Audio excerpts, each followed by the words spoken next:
श्रोताओं,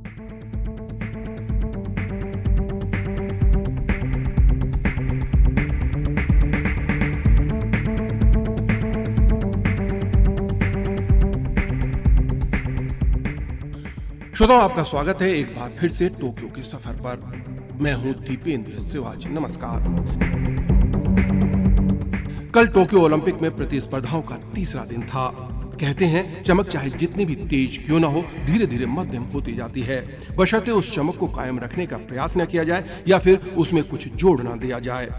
प्रतिस्पर्धाओं के पहले ही दिन मीराबाई चानू ने रजत पदक की जो चमक भारतीयों के दिलों में बिखेरी थी वो मध्यम पड़ने लगी है, क्योंकि भारतीय खिलाड़ी उसे आगे बढ़ाने में या उसे कायम रखने में नाकामयाब दिख रहे हैं। शाम होते होते भारत के झोले में सिर्फ एक जीत जमा हो पाई। कल दिन की शुरुआत तो बहुत ही पॉजिटिव नोट से हुई। फेंसिंग यानी तलवारबाजी में दिन की शुरुआत सीए भवानी देवी ने जीत से की। वे इतिहास की निर्मित तो पहले ही कर चुकी थीं। फेंसिंग एक ऐसा खेल है जिसमें पहली बार किसी भारतीय खिलाड़ी ने ओलंपिक के लिए क्वालिफाई किया था। ये भवानी देवी ही हैं। वे फेंसिंग की साबरे प्रतिस्पर्धा में प्रतिभाग कर रही थीं। पहले दौर के मैच में उन्होंने आसानी से ट्यूनीशिया की नादिया अजीजी को 15-3 से हराया। अगले दौर में उनका मुकाबला विश्व नंबर 3 फ्रांस की मिनेन ब्रूनेट से था। इस मैच में भी उन्होंने अच्छा खेल दिखाया, पर 7-15 से हार गईं और उनका सफर यहीं खत्म हुआ।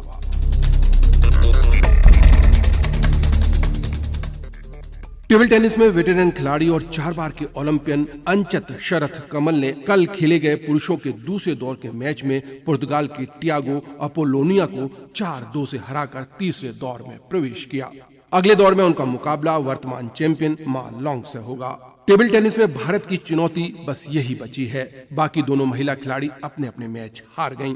तीसरे दौर के मैच में मोनिका बत्रा का मुकाबला 10वीं वरीयता प्राप्त ऑस्ट्रिया की सोफिया पोल्कानोवा से था, लेकिन मोनिका सीधे सेटों में 0-4 से हार गईं। वे हार भले ही गए हों, पर वे भी एक इतिहास बना गईं। वे ओलंपिक में टेबल टेनिस में तीसरे दौर में पहुंचने वाली पहली भारतीय खिलाड़ी बनी। दूसरे दौर के एक अन्य मैच में सुतीर्था बनर्जी पुर्तगाल की फूयू से सीधे सेटों में 0-4 से हार गईं।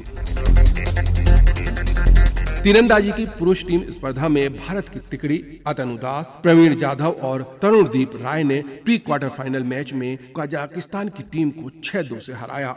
ये एक अच्छी शुरुआत थी, लेकिन क्वार्टर फाइनल में उनका मुकाबला शीर्ष वरीयता प्राप्त दक्षिण कोरिया से था और वे उससे सीधे सेटों में 6-0 से हार गए। दक्षिण कोरिया ने इस स्पर्धा का स्वर्ण पदक जीता, ताइपे को हराकर। ताइपे ने रजत पदक और जापान ने कांस्य पदक जीता। कल बैडमिंटन के मुकाबलों में भी कोई अच्छी खबर नहीं रही। बैडमिंटन में चिराग शेट्टी और ऋत्विक रेड्डी का मुकाबला इंडोनेशिया की केविन संजया सुकमुल्जी और मार्कस फर्नांडिस गिदोन की नंबर 1 जोड़ी से था। नंबर 1 जोड़ी की तेजी और आक्रामक खेल का भारतीय जोड़ी के पास कोई जवाब नहीं था। हालांकि भारतीय जोड़ी ने पहले गेम में जोरदार संघर्ष किया, पर अंततः वे ये मुकाबला 13-21 और 12-21 से हार गए। वे अभी भी ग्रुप ए से आगे नॉकआउट दौर में बढ़ सकते हैं अगर वे अपने अगले मैच में इंग्लिश जोड़ी को हरा देते हैं और ताइपे जोड़ी इंडोनेशिया की जोड़ी से हार जाती है तो। उधर टेनिस में सुमित नागल का दूसरे दौर में मुकाबला विश्व नंबर 2 डेनिल मेडवेडेव से था। इस मुकाबले में वे बड़ी आसानी से सीधे सेटों में 2-6 और 1-6 से हार गए और इसी के साथ टेनिस में भी भारतीय चुनौती समाप्त हो गई। निशानेबाजों ने एक बार फिर निराश किया। स्कीट स्पर्धा में परसों भारत के मेराज अहमद खान 75 शॉट्स के बाद 26वें और अंगद वीर बाजवा 11वें स्थान पर थे। कल पूरे हुए क्वालिफाइंग मुकाबले में वे फाइनल में प्रवेश करने में नाकामयाब रहे। अंगद 18वें और मेराज 25वें स्थान पर रहे। इस इवेंट का स्वर्ण पदक अमेरिका के विंसेंट हैंकॉक ने और इसी स्पर्धा का महिलाओं का खिताब भी अमेरिका की एम्बर इंग्लिश ने जीता। मुक्केबाजी में भी कल भारत को निराशा हाथ लगी। पुरुषों के मुकाबले में कल मिडिलवेट वर्ग में पहले ही दौर में आशीष कुमार चीन के ई तोहिता से 0-5 से हार गए। पहले ही दौर में हारने वाले वे तीसरे भारतीय मुक्केबाज हैं। इससे पहले मनीष कौशिक और विकास कृष्णन भी पहले ही दौर में हारकर बाहर हो चुके हैं। सेलिंग में यूं तो बहुत अच्छे प्रदर्शन की किसी को भी उम्मीद नहीं थी और उनका प्रदर्शन भी अच्छा नहीं रहा। पुरुषों की एकल डिंगी लेजर स्पर्धा में भारत के विष्णु सर्वनन दूसरी रेस में 20वें और तीसरी रेस में 24वें स्थान पर रहे, जबकि महिला वर्ग की एकल डिंगी लेजर रेडियल स्पर्धा में नेत्रा कुमानन तीसरी रेस में 15वें स्थान पर और चौथी रेस में 40वें स्थान पर रहीं। अभी कुछ और रेस बाकी हैं, लेकिन परिणाम में कोई विशेष अंतर आता नहीं दिखता। टोक्यो ओलंपिक में भारत की ओर से क्वालिफाई करने वाले एकमात्र तैराक साजन प्रकाश थे।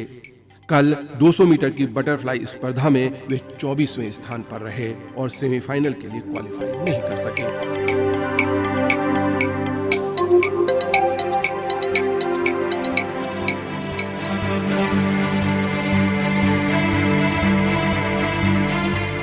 दिन ढलते ढलते भारत की उम्मीदें भी ढलने लगी थीं। शाम होते होते मानो आज के दिन की उम्मीदों की भी सांझ हो गई हो। इस सांझ को नाउम्मीदी की रात में बदलने का जो काम कल पुरुषों की हॉकी टीम ने किया था, वो आज महिलाओं की हॉकी टीम ने किया। टोक्यो ओलंपिक में कल का भारत का अभियान महिला हॉकी टीम की हार से हुआ। वे अपने पूल मैच में जर्मनी से 0 के मुकाबले 2 गोलों से हार गई। हालांकि भारतीय महिलाओं ने कड़ा संघर्ष किया और शानदार खेल दिखाया, पर आज टीम का दिन नहीं था। एक शॉट बाहर से टकरा गया, एक पेनल्टी स्ट्रोक भी जाया हुआ, मानो गेंद ने गोल में जाने से ही इनकार कर दिया हो। भाग्य ने टीम का साथ दिया होता तो शायद परिणाम कुछ और होता, लेकिन परिणाम होता है, किंतु परंतु नहीं देखता। जितना ये सच है कि परिणाम किंतु परंतु नहीं देखता, उतना ही ये भी सच है कि योग्यता उम्र नहीं देखती। उसके लिए उम्र एक ही गिनती भर होती है। स्केटबोर्डिंग ओलंपिक में पहली बार शामिल किया गया था। इस स्पर्धा का महिला वर्ग का खिताब जीता जापान की 13 साल और 303 दिन की मोमिजी निशिया ने। वे स्वर्ण पदक जीतने वाली सबसे कम उम्र की जापानी खिलाड़ी बन गई हैं। यहाँ कमाल की बात यह है कि इस स्पर्धा का रजत पदक ब्राजील की रायसा लील ने जीता। वे मात्र 13 साल और 202 दिन की हैं।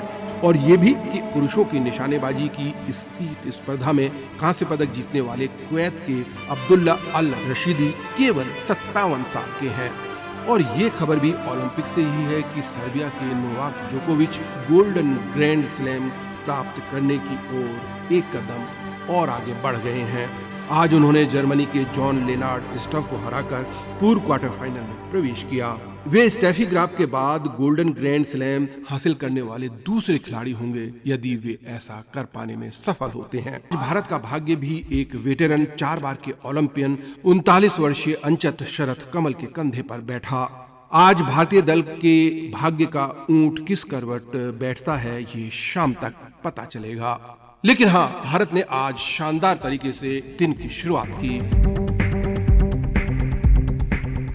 तो आज बस इतना ही। हम कल प्रातः 11 बजे फिर उपस्थित होंगे। तब तक के लिए दीपेंद्र सुभाष को अनुमति दीजिए। नमस्कार।